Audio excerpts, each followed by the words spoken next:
जी तो दोस्तों, आज हम बात करने वाले हैं ड्रामा तुम लड़के भी ना की लेटेस्ट एपिसोड्स की, जहां पर किरदार अपनी अलग कहानी और कन्फ्यूजन के साथ सामने आ रहे हैं। नाजिश की मजबूती वाकई हकीकत है या सिर्फ दिखावा, और इम्तियाज़ की अना कब टूटेगी, और सल्लू का ओवर कॉन्फिडेंस इसे कहां ले जाएगा। दोस्तों, इस वीडियो में हम बात करेंगे ज़बरदस्त रिव्यू, हल्की फुल्की तनकीद, मज़ा और कुछ दिलचस्प पेशन गोइयों के बारे में जो आपको हैरान करने वाली हैं।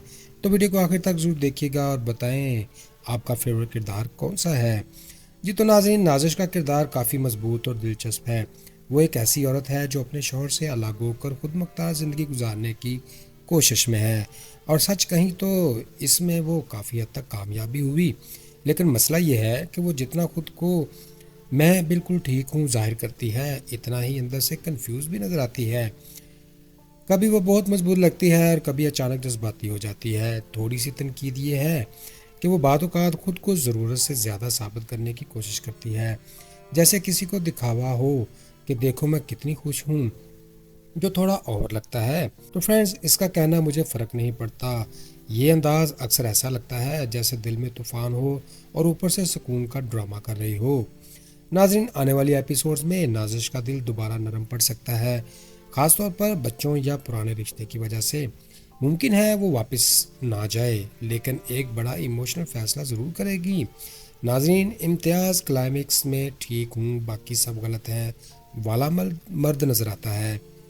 शुरू में तो वो खुद को बड़ा मजलूम जाहिर करता है, लेकिन जैसे जैसे सच सामने आता है पता चलता है कि जनाब खुद भी कम नहीं थे। इसका सबसे बड़ा मसला ये है कि वो औरत के फ़ैसले को हज़म नहीं कर पाता। यानी अगर वो छोड़ दे तो मसला, और अगर वो छोड़े तो सब नॉर्मल। थोड़ी देर तनकीद ये है कि इम्तियाज़ कभी कभी बहुत डबल स्टैंडर्ड दिखाई देता है। जब वो फ़लसफ़ा झाड़ता है तो लगता है जैसे खुद ही अपने अल्फाज में फंस जाएगा।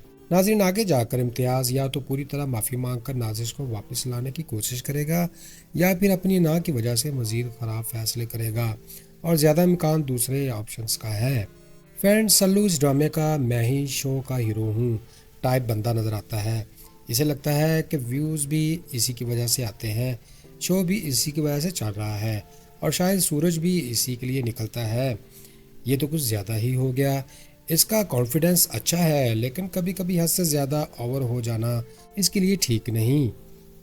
वो टीम वर्क को समझता नहीं, हर चीज़ का क्रेडिट खुद ले लेता है। इसकी हर बात में खुद की तारीफ छुपी होती है, चाहे कोई पूछे या ना पूछे। दोस्तों, आने वाले एपिसोड्स में सल्लू किसी बड़े झगड़े की वजह बन सकता है, ख़ास तौर पर टीम के अंदर। मुमकिन है इसे हकीकत का सामना भी करना पड़े कि सब कुछ इसके गिर्द नहीं घूमता, कुछ और लोग भी इस ड्रामे में काम कर रहे हैं। नाजरीन, अरूसा एक इमोशनल और रवायती सोच रखने वाली औरत लगती है। इसे नाजिश का अकेले रहना और इतना स्ट्रॉन्ग बनना हजम नहीं हुआ, क्योंकि इसके मुताबिक औरत को ख़ानदान के साथ ही रहना चाहिए। कभी कभी दूसरों की ज़िंदगी को अपनी नज़र से जज करती है, जो हर बार दुरुस्त नहीं होता। वो नसीहतें ऐसे देती है जैसे ज़िंदगी का सारा तजुर्बा इसी के पास इकट्ठा हो गया हो। फ्रेंड्स, आगे चलकर रूसा या तो नाजिश को समझने लगेगी, या फिर दोनों के दरमियान कोई बड़ा इख्तलाफ सामने आएगा। फ्रेंड्स, आमिर पुराने ज़माने का नुमाइंदा है, जिसे नई सोच, ख़ास तौर पर लड़कों का मेकअप करना बिल्कुल अच्छा नहीं लगता।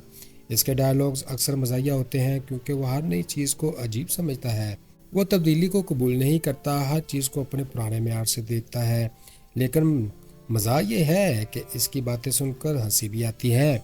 फ्रेंड्स, मुमकिन है कि आगे जाकर आमिर आहिस्ता आहिस्ता नई जनरेशन को कबूल करना सीख ले, या फिर मज़ीद मज़ाहिया सीन्स देकर सबको इंटरटेन करे। दोस्तों, इसी तरह बदर का एक मेहनती लड़का होना नज़र आता है। वो शो के बेहतरीन बनाना चाहता है, लेकिन कभी कभी इसका अंदाज सख्त और ओवर हो जाता है। वो टीम के हैंडल करने की बैलेंस रखने की कोशिश करता है। इस पर मज़ा ये है कि वो हर किसी के डायरेक्ट करते हुए खुद को भी भूल जाता है, और सबके सामने एक खुद ही ड्रामा बनकर सामने आती है। दोस्तों, आगे जाकर बद्र का किसी बड़े किरदार से टकराव होगा, और शायद वो अपनी लीडरशिप स्टाइल बदलने पर मजबूर हो जाए।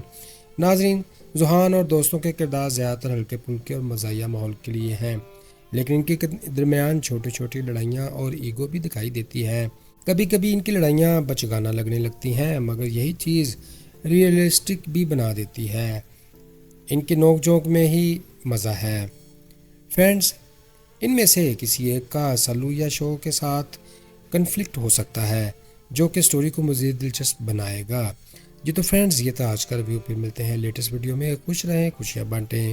مجھے سپورٹ کرنے کے لیے ویڈیو کو لائک کریں، چینل کو سبسکرائب کریں اور دوستوں کے ساتھ شیئر کرنا مت بھولیے گا، اور اپنے بھائی عدن کو دعاؤں میں رکھیں یاد۔ Goodbye, see you again.